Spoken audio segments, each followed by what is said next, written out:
बिस्मिल्लाहिर्रहमानिर्रहीम। क्या हमारे अमाल इस काबिल हैं कि हमें सीधा जन्नत में डाल दिया जाए और हमें बिल्कुल आजमाया न जाए, हमारे ऊपर किसी किस्म की मुश्किल न आए, हमें बड़े बुरे वक्त से दूर रखा जाए? बिल्कुल नहीं। अल्लाह पाक ने हमें इस दुनिया में आजमाइश के लिए ही पैदा किया है। इंसान इस दुनिया में भेजा ही इसलिए जाता है कि वह अपने ऊपर आए हुए मुश्किल वक्त से आखिर लड़ता किस तरह है।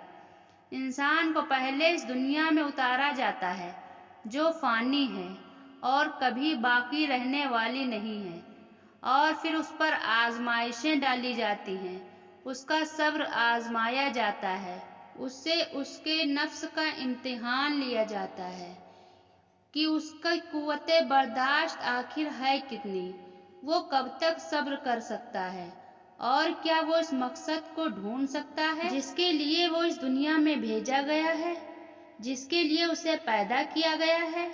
और बेशक अल्लाह पाक इंसान को कभी उसके कुव्वते बर्दाश्त से ज्यादा नहीं आजमाता। जैसे ही इंसान का ज़ब्त उसके आखिरी मराहिल में होता है, अल्लाह पाक उसे थाम लेता है। तो आजमाइश हर सूरत हर कीमत पर है।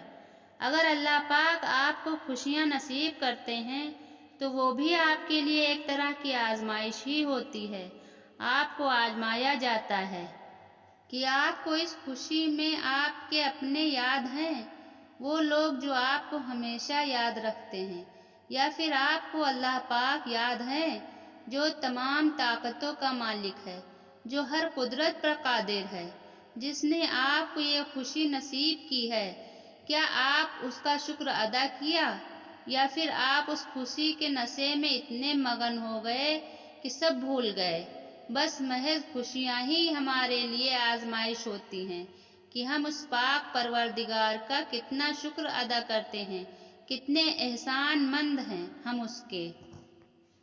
किसी भी तरह की परेशानी, गम या दुख भी तो हमारे लिए आजमाइश ही होते हैं, बहुत ही बड़ी आजमाइश होते हैं, जिससे हमारा सब्र आजमाया जाता है कि आखिर हम अगर खुशियों में अल्लाह पाक का शुक्र अदा करते हैं तो क्या परेशानियों में अल्लाह पाक से मदद मांगते हैं, उसके सब्र की तलकीन याद रखते हैं? अल्लाह पाक इस आजमाइश के जरिए हमारे सब्र के पैमाने को आजमाता है, क्योंकि अल्लाह पाक के रास्ते पर चलना बहुत मुश्किल हो जाता है। जब आपका दिल रास्ते पर चलते चलते डगमगा जाए तो फिर अल्लाह पाक उन आजमाइशों को हमारे ऊपर डाल देता है कि हम उसकी रज़ा में राजी हैं भी या नहीं, हम उस रास्ते पर चलने लायक हैं भी या नहीं। इस्लाम में हर क्या का जवाब मौजूद है, लेकिन किसी क्यों का जवाब नहीं है।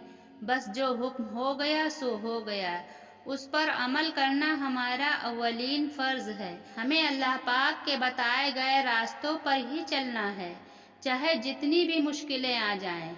हमें अपनी नहीं मनवानी, सिर्फ उस परवरदिगार की ही सुननी है, उसकी रज़ा में राजी होना है, हर हाल में सब्र और शुक्र का दामन थामे रखना है। बेशक अल्लाह पाक आसानियां पैदा करने वाला है। चैनल पर आने के लिए बहुत बहुत शुक्रिया। सब्सक्राइब करना ना भूलें।